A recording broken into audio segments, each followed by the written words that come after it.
Alright, let's discuss my personal top 10 favorite horror movies of 1984 with 5 honorable mentions and a few shout out participation trophies. You know the drill if you've seen my 1980 through 83 ranking, and if you haven't seen those videos, I'll leave a link so that you can go check those out. I've watched over about 35 movies from 1984. I do not have Ghostbusters on this list or Terminator. It wasn't even listed as horror when I looked it up, and I don't really see those movies as horror. Terminator's more sci-fi and action to me, especially as you get further into that franchise. It's a full-on action franchise. So sorry, I'm not going to put Terminator on here. Ghostbusters, it's more comedy, and yeah, so it's just not horror. It's not even listed as horror when I looked it up, so those won't be on here. Yeah, I noticed that's a common thing for 1984. There's a lot of questionable movies on this list where you're like, is it horror? Kind of. There's a lot of sci-fi movies from 1984. That seems to be the trend here. But yeah, so let's just get into it. We will start with the bottom of the barrel. First up is a New Zealand film called Death Warmed Up. This one has some decent gore. There's a lobotomy scene. There's some good bloody effects here and there.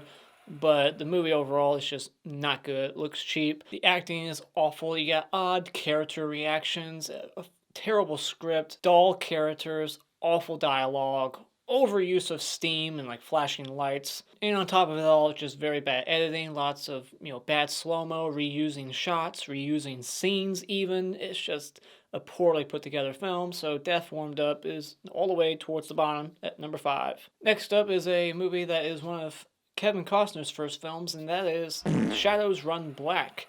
This is a Troma-produced film, and it has Kevin Costner, and it has gratuitous nudity.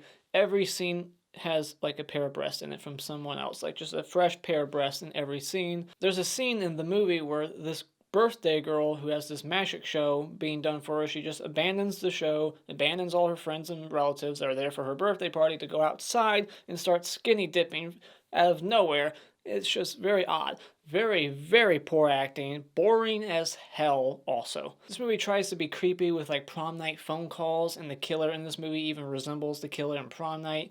And you know I don't like Prom Night if you've watched this channel long enough. I don't like Prom Night, and the killer in this one reminded me of that guy.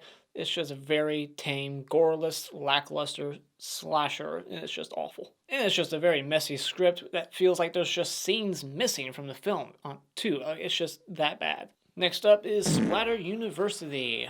Things I like about this movie, just like in Prom Night 4, the killer has a crucifix that is also a knife, and the lead actress was actually okay. Seemed like she was giving it her all, and I heard that behind the scenes she was actually helping with the continuity of the film from like shot to shot, making sure that her clothes were right, that her hair was, matching the scene from before, stuff like that. But outside of that, there's really nothing else good about this movie. There's a couple of funny lines, just throwaway lines, lots of throwaway characters. The killer reveal is stupid. You know who the killer is. If you watch the trailer, they show you who the killer is, even though in the movie they play out like it's a whodunit. And just the movie feels like it was shot, completed, and then they went back and just randomly inserted all these other characters who have nothing to do with the other character we're following. Like they just keep cutting back to these guys who are like howling, and it's so fucking annoying. You got just bad, annoying characters and just tons of pointless filler, and the movie's not even that long. And when it comes to kills, nothing to see here, just gut stabs like a Scream movie. Nothing special. Next up is a movie called Blood Theater. A supernatural killer is haunting this theater that they're trying to clean up and open as the new theater in their chain. And meanwhile, you got dumb characters getting killed in very lame off-camera ways, goreless. You do see some nudity in this movie because a girl gets mad at her coworkers for getting in the theater for free, because they work there. They can, that's part of the perks. She's mad at them, so she goes in the theater that's crowded and just in the middle of the movie gets up and like flashes her tits, and that's somehow punishing them for getting in for free. This movie is just so fucking bad, but it can be kind of enjoyable for how bad it is. A girl dies in a popcorn machine. She somehow teleports into one and is dying. And then this one character, right before she gets killed, she looks at the guy raising his knife, and she just casually says, "Who the hell are you?" Like, he's about to stab your face, and that's how you respond. There's also just a lack of music throughout a lot of it, just where the characters aren't even talking either. Like, the movie's quiet throughout, like, long periods of time. No dialogue, no music. The score sucks. It's terrible. The sound design is terrible. The movie is just trash. And I'm so surprised that they somehow got this one actress in there who's done a lot of movies. Like, I forget her name, Mary something, but she's like the top billed person. I'm surprised she did this movie. It's just it's zero suspense, just a horrible movie. And lastly, the worst movie I checked out this month, and thank God for 1.5 speed on YouTube so I could get through it quicker. The Jar. Interesting fact, this movie was produced by Mr. Hankey himself, which explains why this movie is such a shit show. This is one of those movies that pretends like it's smarter than it is. It thinks it's artistic, it thinks it's so smart, and it opens up with like a poem being read out loud.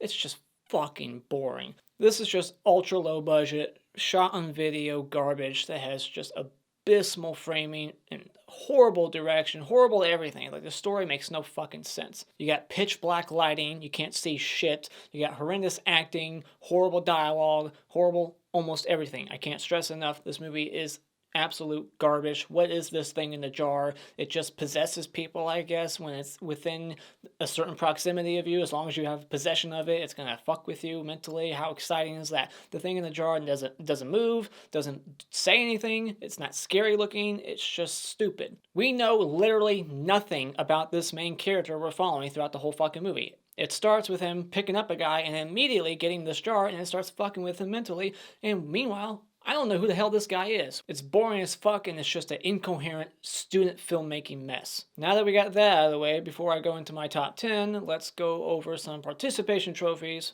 for movies that are okay and worth checking out, that maybe you'll like way more than I did. Scream for Help. A teenage girl discovers that her stepfather is trying to murder her and her mother, but when she tells people, no one will believe her. Fatal Games. A group of amazing athletes are systematically stalked and killed by a crazed hoodie-wearing psychopath with a spear. Don't Open Till Christmas. Somebody with very little Christmas spirit is killing anyone in a Santa suit one London holiday season, and Scotland Yard has to stop him before he makes his exploits an annual tradition. The Power. A man comes into possession of an ancient Aztec doll. However, the doll is possessed by an evil spirit which takes over his body. Chud. A rash of bizarre murders in New York City seems to point to a group of grotesquely deformed vagrants living in the sewers.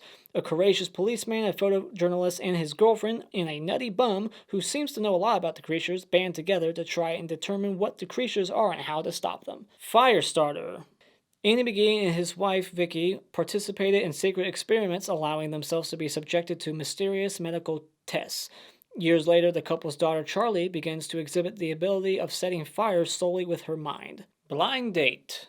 A blind ad executive's computerized partial vision allows him to play a crucial role in solving a series of murders. Alright, let's start my top 10 with a PG-13 movie, one of the first ones in the year 1984, and that is Night of the Comet. Two girls from the valley wake up to find that a passing comet has eradicated their world and left behind a mysterious red dust and a pack of cannibal mutants. What I like about this movie is just the setup, the atmosphere, the empty, desolate LA setting, and the 80s soundtrack. And I really liked the main sisters in this movie, their dynamic. I just loved their journey. I like that they're tough, and they're not just innocent girls or anything. I like some of the set designs, some of the neon lights, the radio station. The movie looks good.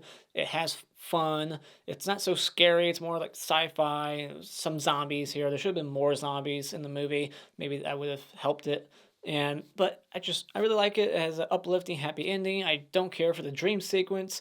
If you're gonna do that, go for it. Don't make it just a dream sequence, and maybe insert some more zombies in here, and acting's maybe a little bit weak, a little bit dated, some aged visual effects in it, but it's a fun movie, worth checking out if you haven't seen it. And shout out to Justin Smith, who said this was his favorite from 1983 or 84. Next up is a slasher movie called The Mutilator. As a child, Ed was cleaning his father's hunting rifles when one of them went off, hitting and killing his mother. On seeing the bloodshed, his father flew into a murderous rage and starts to pick off all of his friends years later, one by one, at his condo on the beach. This is a movie that's either for you or it isn't for you, but I'm such a slasher fanatic that I really like this movie. It is a cheesy slasher, something like Blood Rage or Sleepaway Camp, just bad acting, just typical generic characters. It's formulaic, but I really enjoy it. Just a small, you know, claustrophobic, setting in this little tight condo, and these characters getting picked off in very gruesome, gory ways, very mean spirited and creative. And I just love that this killer is dreaming about murdering his son at times. The opening is fantastic and hilarious, and the reactions are hilarious also. They don't make sense, and the ending is also a fist pump moment because it's just freaking insane. Next up is a movie called Night Shadows, aka Mutant. When two brothers, Josh and Mike, go to a small southern town for a vacation, they find most of the residents either dead or missing. When Mike himself goes missing, Josh teams up with the local sheriff and an attractive school teacher to find him until Josh discovers that the whole town and most of its people have been infected by a form of toxic waste. This movie stars Bo Hopkins, and it kind of had like an American Werewolf in London opening kind of. It just kind of reminded me of it, where you got like these two brothers hitchhiking through a small town, somewhere they're not familiar with, they're like foreigners there, and it's just a small town setting, and you got like these like kind of Robotine effects in it, the bubbling effects that you would see in like the Howling transformation. Very cool effects in the movie, very unique. I like the Richard Band score, and I like that a kid dies in this movie. This movie kills a kid right after a woman is promising him like, I'm gonna protect you, I swear, and then boom, he's dead. To me, it's just got a really good, intense, like relentless third act where it's just like something's constantly like trying to attack them. It's just very, energetic and just fun to me, and it has a very good pace and some good acting. The only couple of problems I have with the movie is that there's really no gore in it, and I would have liked to see these like acidic zombie creatures, mutants, like burn people's faces, put their hand in their face and like melt through their skull and shit. I would have preferred that. Me, I'm a gore hound, and there's some very bad, like poor fight choreography later on. Next up is a Stephen King movie, and that is Children of the Corn. A boy preacher named Isaac goes to a town in Nebraska called Gatlin and gets all the children to murder every adult in town. I really like the opening, the cafe massacre. It's just very brutal. And there's even a scene where a kid who's like bleeding, he's got his throat slit, runs out into the road for help, and he just gets ran over by like a speeding car. Like you see it all on screen. So we got lots of child death in the movie, so I'm on board. I hate kids. And I like that the main couple in this movie they're set up very well. They seem like a genuine couple. I like their chemistry, so I'm on board with them as our main characters. I'm hoping that they survive. I wish they would have given the wife more to do in the movie, but instead they kind of just make her be the damsel in distress, make the husband have to go save the day towards the end, that kind of stuff. But I just wish they would have given her a little bit more to do. I love that this movie feels like a slasher movie at times. There's like POV, stalking from a distance before the children come in and attack. And just like a couple of the other movies I've been talking about, this one also has a like ghost town, empty town setting where there's like nobody around. There's just corn everywhere. I love the set designs in the movie, and I like the actor they chose to play the main villain in the movie. I forget his name, not Malachi, but the other one, Isaac. And I will say that the husband makes a couple of dumb decisions, but that's just a nitpick. And I think there's like a dream sequence in here, and I don't care for dream sequences.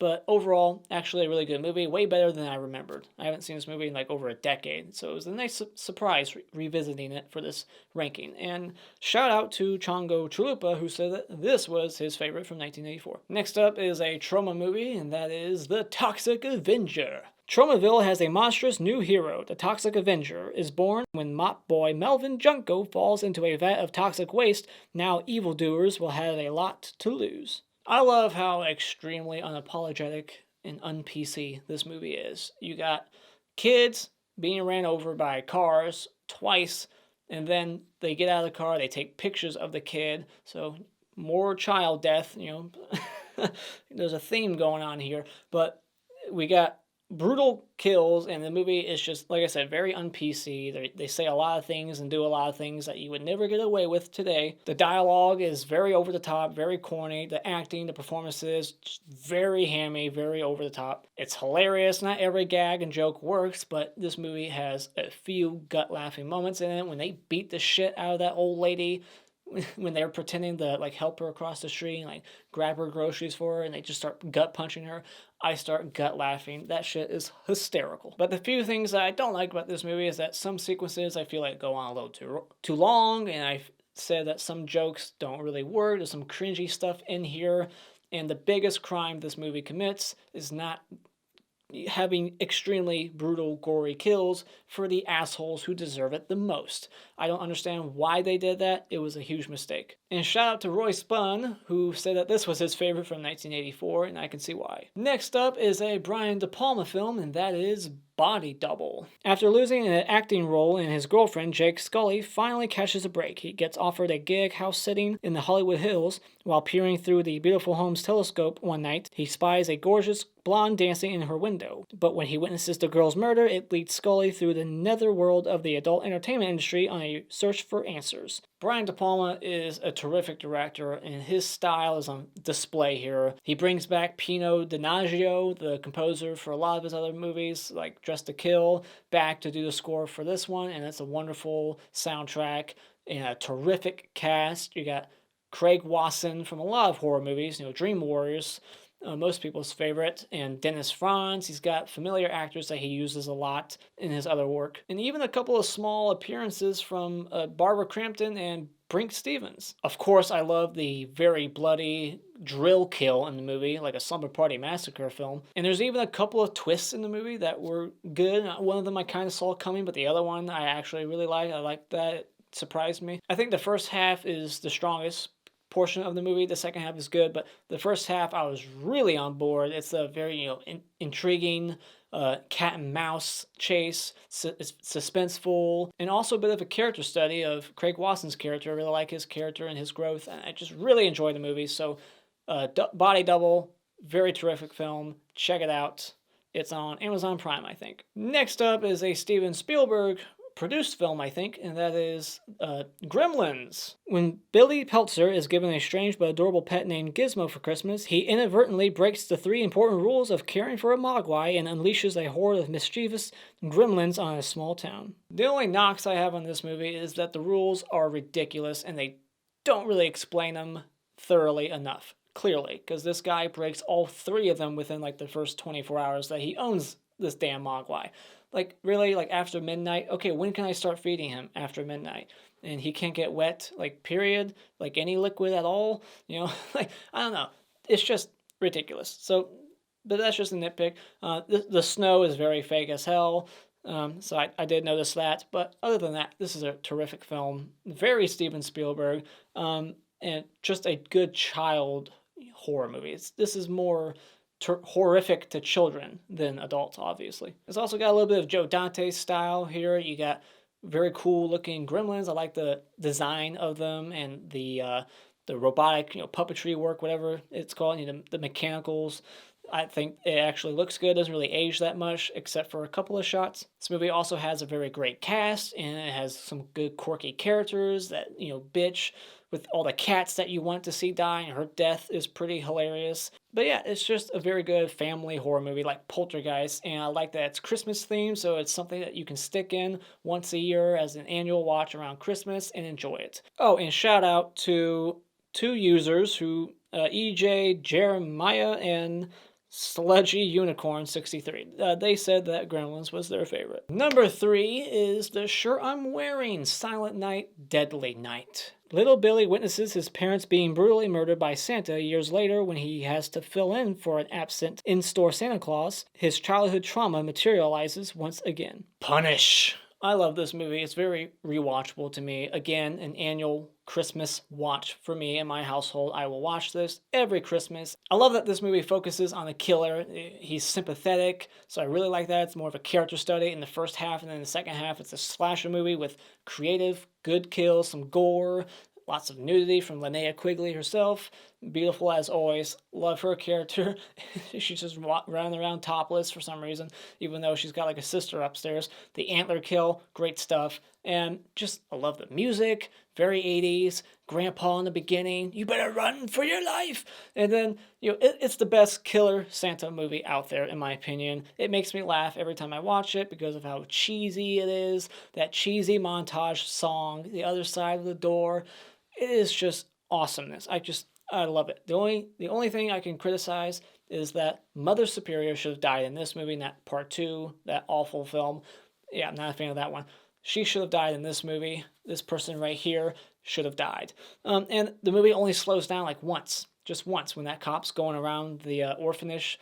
It just goes on a little too much. They're trying to build suspense, and it doesn't really work that much. So that's it. Other than that, awesome film. Very corny, very B horror movie. Just a fun time. And shout out to the Gore Guide, who said that this was his favorite. Number 2 goes to most people's number 1s, and that is A Nightmare on Elm Street. Several Midwestern teenagers fall prey to Freddy Krueger, a disfigured midnight mangler who preys on the teenagers and their dreams, which in turn kills them in reality. What I like about this movie is the concept. It's genius. You can't escape it. You have to sleep at some point. Freddy Krueger, the design is scary. I love the design, the makeup. In this one, it's the most unique out of the whole franchise. It's more realistic.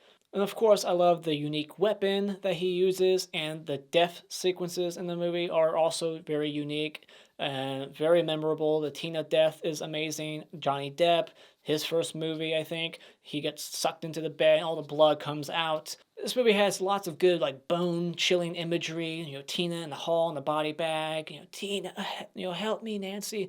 And it's just got a very awesome score also by Charles Bernstein. It's got its own little theme song, 1, 2, Freddy's Coming For You. Just great stuff. It's the best Wes Craven movie to me.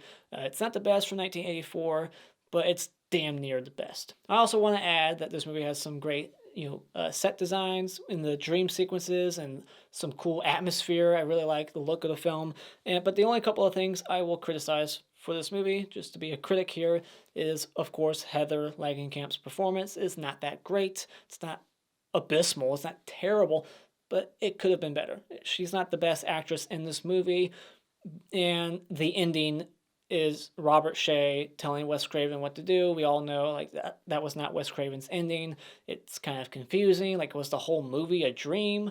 Is it that kind of cop-out ending where it's like, oh, everything was just a dream. Nothing really happened. No one's dead. I don't know. I'm not crazy about the ending, so that is probably what weighs it down to number 2 instead of number 1. So that's all I'll say about this movie for now. Shout outs to a bunch of people who said that this was their favorite, starting with user named 1428X Xavi, Xavi, Paul B, and Guadalupe Martinez. All right, before we get to my number 1, though, I'm sure you know what it is. Let's talk about 5 honorable mentions as quickly as I can, because I don't want this video to be too long.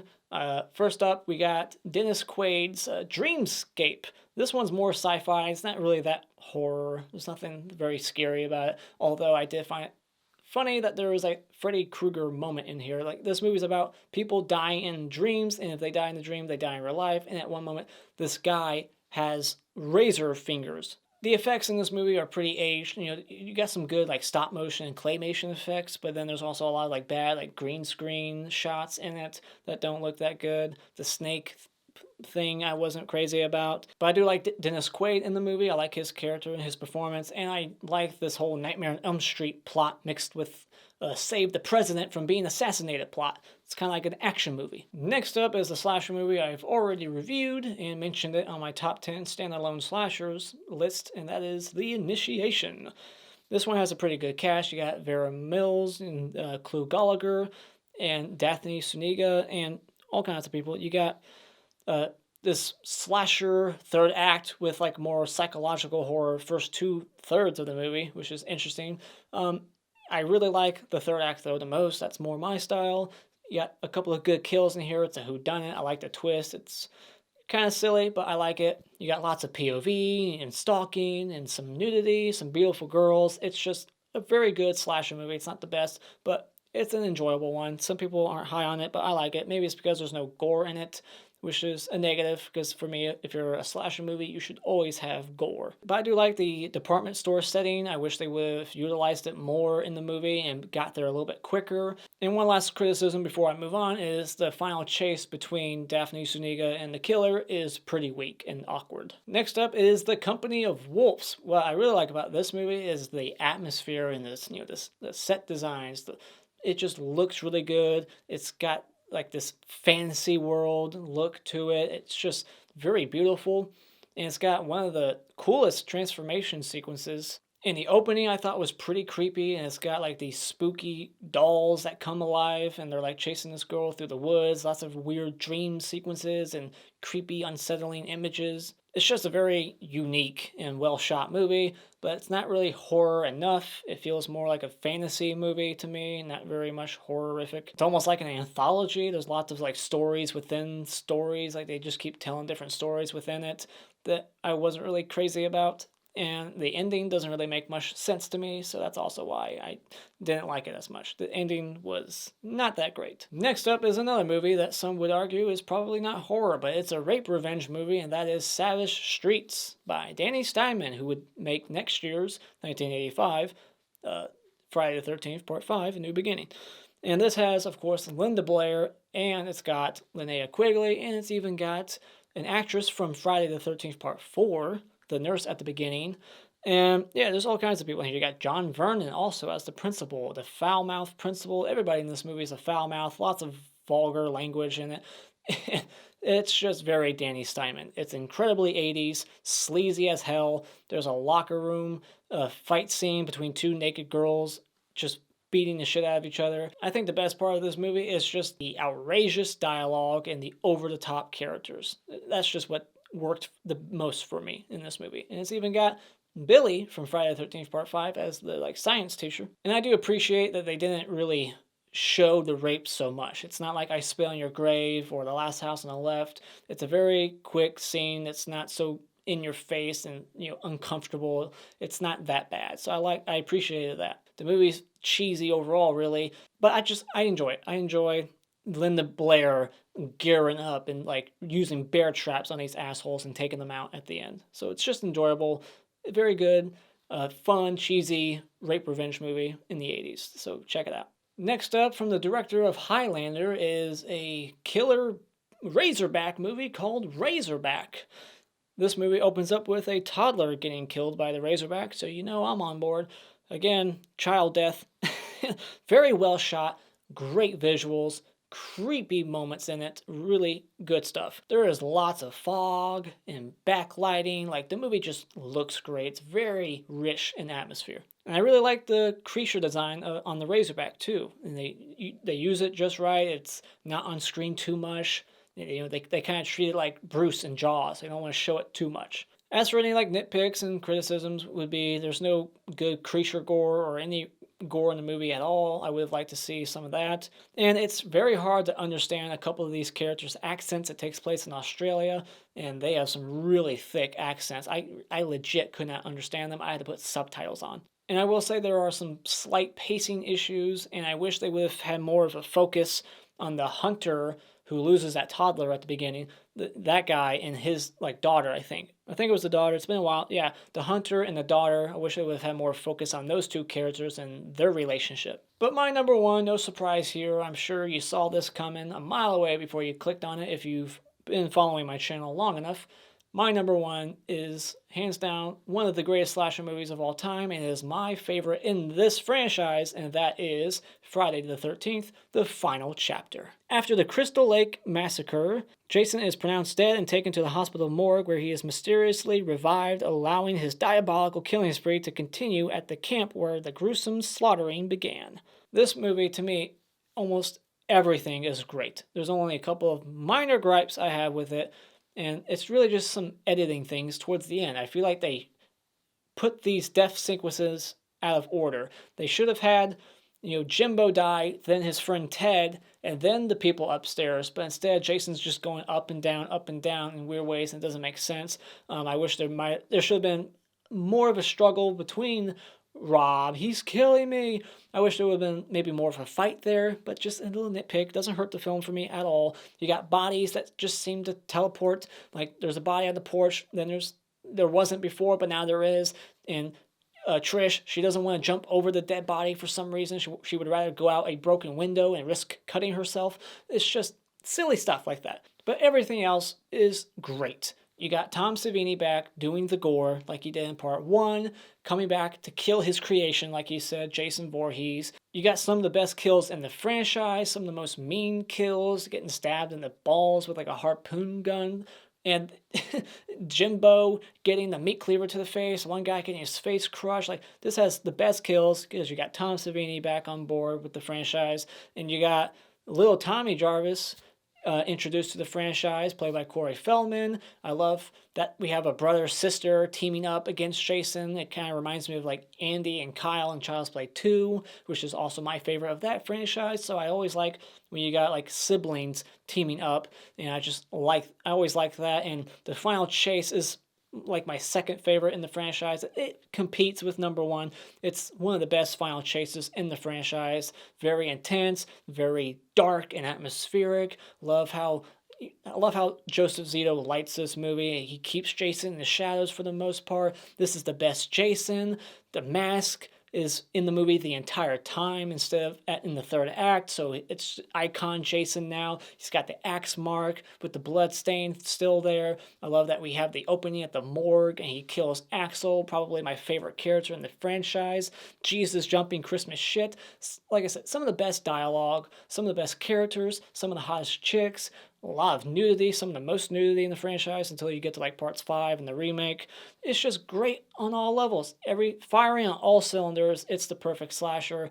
It's so damn fun, so rewatchable. It's got the best everything. It's got the best opening montage. Everything is great about this movie. So Friday the 13th, the final chapter, is my favorite in the franchise, and it's easily my number 1 of 1984. And quick shout outs to Jeanette Spevik, Raphael, and Jerry Gamer, who said that this was their favorite of 1984. All right, time for some movie leftovers. Movies that I did not mention on my list at all, that I didn't care for. Invitation to Hell by Wes Craven. You got Satan's Blade. You got Silent Madness, The Devil's Gift, Rats, Wild Beasts, Disconnected, Monster Dog with Alice Cooper as a werewolf. So if you want to see Alice Cooper turn into a werewolf, you can check that out on Tubi, I think. So yeah, those are my movie leftovers. So there you go. Yeah, that's my ranking. What did you think about it? What's your ranking? Let me know in the comments below. And like I said at the beginning, I do have more of these that I've done for 1980 to 1983, now at 1984. So check those out if you haven't seen them. And yeah, thank you so much for joining me tonight. If you like what you've seen here, you can hit this like button and become a subscriber today just by clicking on my cartoon face in about 5 seconds. And until next time, auf Wiedersehen.